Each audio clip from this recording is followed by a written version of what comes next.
নমস্কার বন্ধুরা, কেসি কিচেনে সবাইকে স্বাগত। আজ আমি নিয়ে এসেছি লাউয়ের একটা রেসিপি। এই ধরনের লাউয়ের রেসিপি একদিন বানালে মনে হবে রোজ রোজ বানাই। চলো দেখে নিই আমি কিভাবে বানাচ্ছি। দেখো, আমি কিছুটা লাউ নিয়েছি। লাউটা ধুয়ে পরিষ্কার করে খোসাটা ছুলে নেবার পরে এই রকম বড় বড় করে কেটে নিয়েছি। তবে এটা বড় করে কাটতে হবে, তাহলেই কিন্তু এটা বানানোটা খুব ভালো হবে বা সহজ হবে। তারপরে দেখো, এর মধ্যে আমি পরিমাণ মতো নুন দিয়ে দিলাম, 1 চামচের মতো হলুদ দিয়ে দিলাম, 1 চামচের মতো আমি পুরো 1 চামচ নয়, ছোটো চামচের 1 চামচ আমি জিরে গুঁড়ো দিলাম, ছোটো চামচের 1 চামচ আমি ধনে গুঁড়ো এর মধ্যে দিয়ে দিলাম, সামান্য আমি হাফ চামচের মতো কাঁচা সর্ষের তেল দিয়ে দিলাম এর মধ্যে। এবার আমি 1 চামচের মতো এটাতে বেসন দিয়ে দেবো। বেসনটা দেবো বলে 1 চামচের মতো আমি সর্ষের তেল দিয়েছি, তাহলে কিন্তু এটা খুব ভালো করে মাখানোটা হবে। কারণ কি, লাউ যেগুলো সেগুলো আমি আগে ধুয়ে পরিষ্কার করে শুকিয়ে তারপরেই মশলাটা মাখিয়েছি।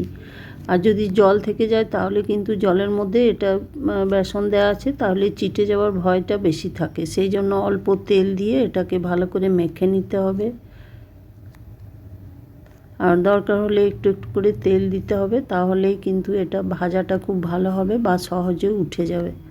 তারপরে ওইদিকে যখন মেখে আমি রেখে দিলাম, তারপরে একটা কড়াই চড়িয়ে তার মধ্যে আমি সর্ষের তেল দিয়ে দিলাম।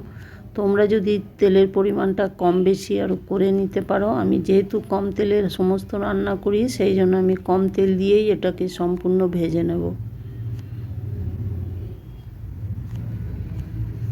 তারপরে দেখো, দিয়ে দেওয়ার পরে এটাকে খুব ভালো করে নেড়ে চেড়ে লো টু মিডিয়াম আছে সমস্ত লাউগুলোকে ভেজে নিতে হবে।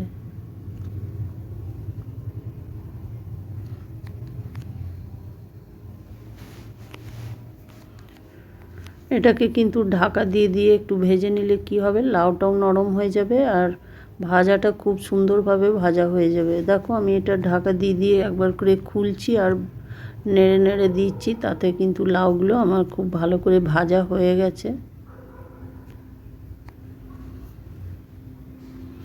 ভাজা হয়ে যাওয়ার পরে দেখো, এগুলো উঠিয়ে আমি একটা অন্য প্লেটের মধ্যে রেখে দিলাম। রেখে দেওয়ার পরে ওই কড়াইয়ের মধ্যে আরও 1 চামচ তেল দিয়ে দিলাম। তেল দিয়ে দেওয়ার পরে 1 চামচের মতো আমি এটা 5 ফোড়ন আর গোটা জিরে মিলিয়ে ফোড়ন হিসাবে দিয়ে দিলাম। দিয়ে দেওয়ার পরে দেখো, আমি কিছুটা পেঁয়াজ কেটে রেখেছি, পেঁয়াজটাও আমি এটার মধ্যে দিয়ে দিলাম। দিয়ে দেওয়ার পরে এই পেঁয়াজটা খুব ভালো করে কিন্তু একটু নেড়ে চেড়ে লাল করে নিতে হবে।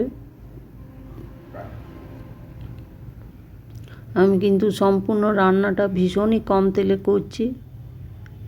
তোমরা বারবার বলছি, তোমরা তেলটা যদি চাও তো কম বেশি করে নিও। তারপরে এর মধ্যে আমি একটা টমেটোকে ছোট করে কেটে দিয়ে দিলাম, আর কিছুটা কাঁচা লঙ্কা কেটেও আমি দিয়ে দিলাম। দিয়ে দেওয়ার পরে ওইদিকে যে আমি লাউটা মাখিয়েছিলাম বেসন বা মশলা দিয়ে, সেই প্লেটটা ধুয়ে আমি জলটা এর মধ্যে দিয়ে দিলাম। জলটা দিয়ে দেওয়ার হলে কি হবে, এটা নরম হয়ে যাবে সহজে টমেটোগুলো বা পেঁয়াজটা। এরপরে আমি পরিমাণ মতো নুন দিয়ে দিলাম। তবে তখন আমি লাউয়ের মধ্যে নুনটা দিয়েছি, সেটা মাথায় রেখেই নুনটা দিতে হবে। তারপরে দেখো, এর মধ্যে আমি 1 চামচের মতো হলুদ দিয়ে দিলাম, 1 চামচ আমি ধনে গুঁড়ো দিয়ে দেব, আর 1 চামচের মতো আমি অবশ্যই ছোটো চামচের 1 চামচ আমি জিরে গুঁড়ো দিয়ে দিলাম। তারপরে দেখো, 1 চামচ আমি এর মধ্যে মুগ ডাল আমি ভিজিয়ে রেখেছি 2 ঘন্টা আগে, সেই মুগ ডালটাও আমি এটার মধ্যে দিয়ে দিলাম। লাউয়ের মধ্যে যে কোনো ডাল দিলে কিন্তু খেতে ভীষণভাবে ভালো লাগে। তোমরা যদি চাও তো এর মধ্যে কিন্তু ছোলার ডালও দিয়ে দিতে পারো। তারপরে দেখো, এটা ঢেকে ঢেকে খুব ভালো করে কিন্তু কষিয়ে নেবো আমি পুরো মশলাটা।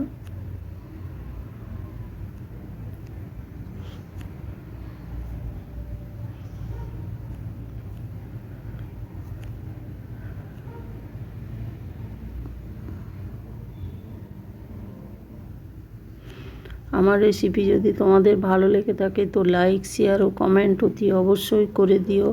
আর নতুন বন্ধুদের সাবস্ক্রাইব করার অনুরোধ রইল।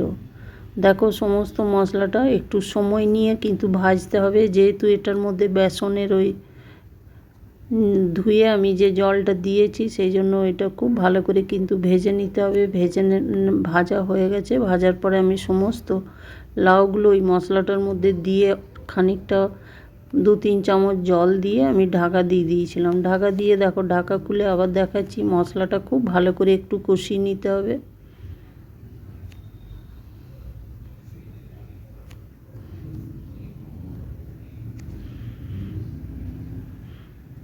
তবে এই তরকারিটা একটু বেশ মাখো মাখো হবে, তাহলেই খেতে ভীষণভাবে ভালো লাগবে। দেখো মশলাটা আমার লাউয়ের সঙ্গে কষা হয়ে গেছে। এরপর আমি 1 কাপের মতো জল দিয়ে ঢেকে 3-4 মিনিট রেখে দিলাম। তারপরে দেখো ঢাকা খুলে দেখাচ্ছি, আমার লাউটা সম্পূর্ণ সেদ্ধ হয়ে গেছে। আর এই ধরনের লাউয়ের তরকারি একদিন তোমরা বানিয়ে দেখো, খেতে অসম্ভব ভালো লাগে। তোমরা তো লাউয়ের তরকারি নানা রকমভাবে বানিয়ে থাকো, একদিন এইভাবে বানিয়ে দেখে নাও। তারপরে দেখো তরকারিটা আমার প্রায় হয়ে গেছে। হয়ে যাবার নামাবার ঠিক আগে আমি এটার মধ্যে সামান্য ধনে পাতা দিয়ে দিলাম। ধনে পাতা দিয়ে দিলে কী হয়, তরকারির টেস্ট আরও ভীষণভাবে বেড়ে যায়। তোমরা যদি চাও তো এর মধ্যে কিন্তু আলু দিতে পারো, তবে আমি আলু না দিয়েই তরকারিটা সম্পূর্ণ করছি।